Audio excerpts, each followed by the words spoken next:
This is a visual explanation of tail swings, overhangs and projections. When a plane takes off and lands, the most dangerous part is the takeoff and landing process. With buses, most collisions occur when pulling into and away from bus stops.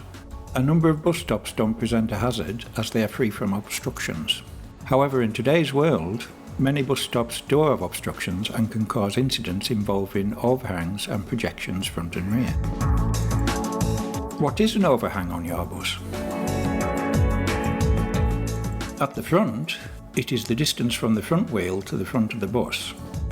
The projection is the extended mirror arm on the near side. At the rear, the overhang is the distance from the rear wheels to the back of the bus. When a bus turns and the overhang goes over the pavement, we refer to this as a tail swing. Looking at this example, there is already a bus at the bus stop, and we have to stop close to the gap in the railings to allow the customers to board and alight. If we stop too close to the curb and too close to the vehicle in front, when pulling away we risk colliding with the bus in front, with the near side mirror arm, which is projected forward of your bus, also the near side tail swing colliding with the railings as you pull away. How can we make this safer? There are a number of options. The first option is to wait for the bus in front to go first. In all situations, when stopping behind another bus already stationary, do not assume the bus will be moving soon. The bus could have broken down, it could be waiting for a driver changeover, or there may be another reason the driver is not with the vehicle. Therefore, when stopping behind a bus, you should stop in a position where you have room to pull around. You should always aim to get close to the curb for customers, but because of the tail swing, you will need to stop at an angle with the rear wheels slightly away from the curb and the railings. If you don't stop at an angle, this is how close your rear overhang will come to the railings, and potentially even collide with the railings as you pull away. If customers are alighting, always ask them not to walk down the side of the bus between the railings and the vehicle. Before you pull away, you must always make sure there was no one between your bus and the railings. In this example, we have two vehicles parked before and after the bus stop. If you see this on approach, the ideal situation is to stop before or after the bus stop, assuming it is clear, safe and legal to do so. When stopped in this position, you will need to lower the platform and take a good look in your near side mirror. If you cannot stop before or after, you should stop parallel with the vehicle. Approach the bus stop slowly, indicating you wish to pull up to the stop. Look out for vehicles that may want to pull out. Let them do so, as it may give you the space required to pull up to the stop.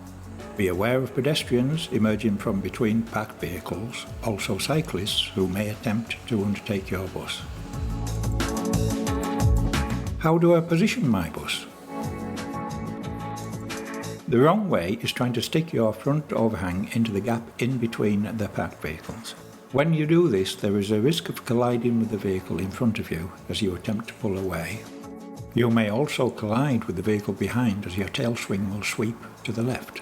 In addition, your offside rear corner may encroach into the path of other vehicles. The right way is to stop in a position so that vehicles parked on your left are boxed in and cannot move off, or undertake your bus whilst you are stationary.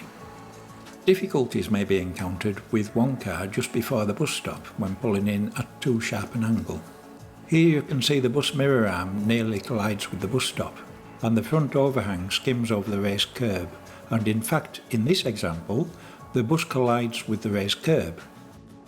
As the bus continues to straighten up, there is a great risk of the rear of the vehicle colliding with the parked car. Wherever there is an obstruction at a bus stop, it is completely acceptable and expected that you can stop before or after the bus stop pole or shelter. When stopped in this position, you will need to lower the platform and take a good look in your near side mirror, as cyclists may try to pass you on the near side. Of course, it goes without saying, if somebody with a wheelchair, pushchair, buggy or pram is attempting to board or alight, you will have to continue past the parked vehicles and find the nearest safe and legal place to stop.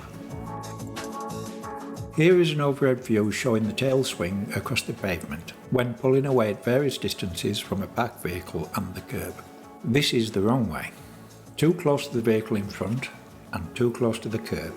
If you have to stop too close to the vehicle in front, you can position your bus a distance away from the curb. However, there is an increased risk of cyclists passing on the near side.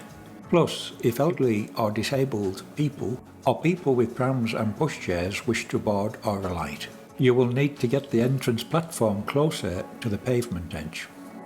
If you are operating a bus with multiple doors, you should request that customers use the front doors to board and alight only in this scenario. In this final example, a car is parked in a bus lay-by.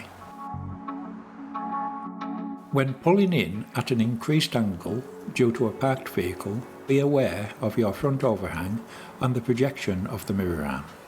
In this scenario, you need to reduce the approach angle and go beyond the bus shelter to straighten the vehicle in the lay-by.